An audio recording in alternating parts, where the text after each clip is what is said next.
നാട്ടാകെ പൂത്തുലഞ്ഞു നിൽക്കുകയാണ്. എങ്ങോട്ട് തിരിഞ്ഞാലും വർണ്ണ കാഴ്ചകൾ മാത്രം. വയനാട്ടിൽ നിന്ന് മുത്തങ്ങ ബന്ദിപ്പൂർ കാടുകൾ കടന്നാൽ പൂപ്പാടങ്ങൾ തുടങ്ങുകയായി. പക്ഷേ വിശാലമായ ചെണ്ടുമല്ലിപ്പാടങ്ങൾ കാണാൻ ഉൾഗ്രാമങ്ങളിലേക്ക് പോകണം.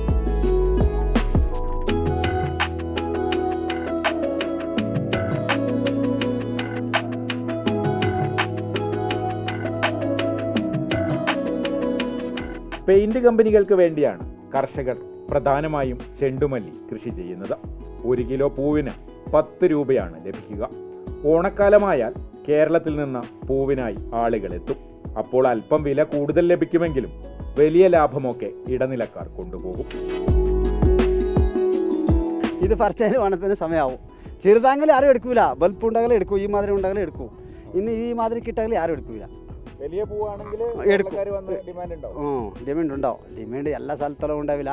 കുറച്ചോ പൂ ഉണ്ടെങ്കിൽ കുറവാകും, പൂ കമ്മിയായാലും ജാസ്തി ആവും. ഇപ്പോൾ ആൾക്കാർ കുറവാണ്, പറിക്കാൻ ആൾക്കാർ കിട്ടില്ല. അതാ ഒരാൾ വന്നാൽ 500 ചോദിക്കൂ. അതുകൊണ്ട് കൂലി കീട്ടാനാവില്ല.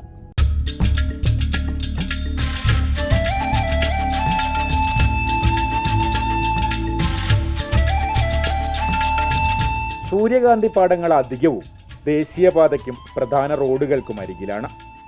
ഇവിടെയാണ് സഞ്ചാരികളുടെ തിരക്ക്.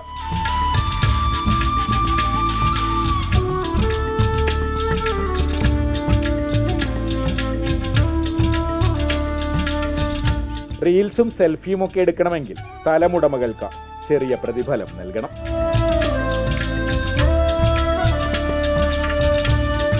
ഫുള്ള് യാത്രക്കാരാണ് ഇവിടെ കൂടുതൽ. മലയാളീസാണ്, വയനാട്ടുകാർ, കോഴിക്കോട് അവിടുന്ന് വരുന്നത് കൂടുതൽ. പിന്നെ ഒരാൾക്ക് 20 രൂപയാണ്.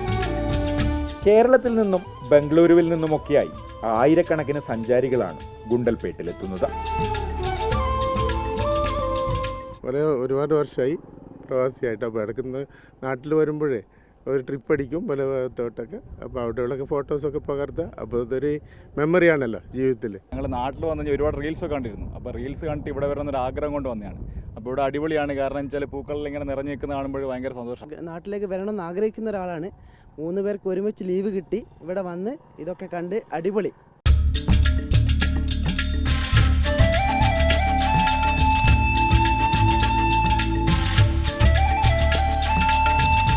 ഇൻസ്റ്റയിലെയും ഫേസ്ബുക്കിലെയും റീൽസ് കണ്ട് കൊതിക്കുന്നവരൊക്കെ പെട്ടെന്ന് പോന്നോളൂ ഗുണ്ടൽപേട്ടിലേക്ക്. സൂര്യകാന്തി ഏതാണ്ട് തീരാറായി. ചെണ്ടുമല്ലിയും വിളവെടുത്തുകൊണ്ടിരിക്കുകയാണ്. പെട്ടെന്ന് വന്നാൽ റീൽസും സെൽഫിയൊക്കെ എടുത്ത് മടങ്ങാം. ഗുണ്ടൽപേട്ടിൽ നിന്നും പ്രജോഷ് കുമാറിനൊപ്പം കമൽ, മാതൃഭൂമി ന്യൂസ്.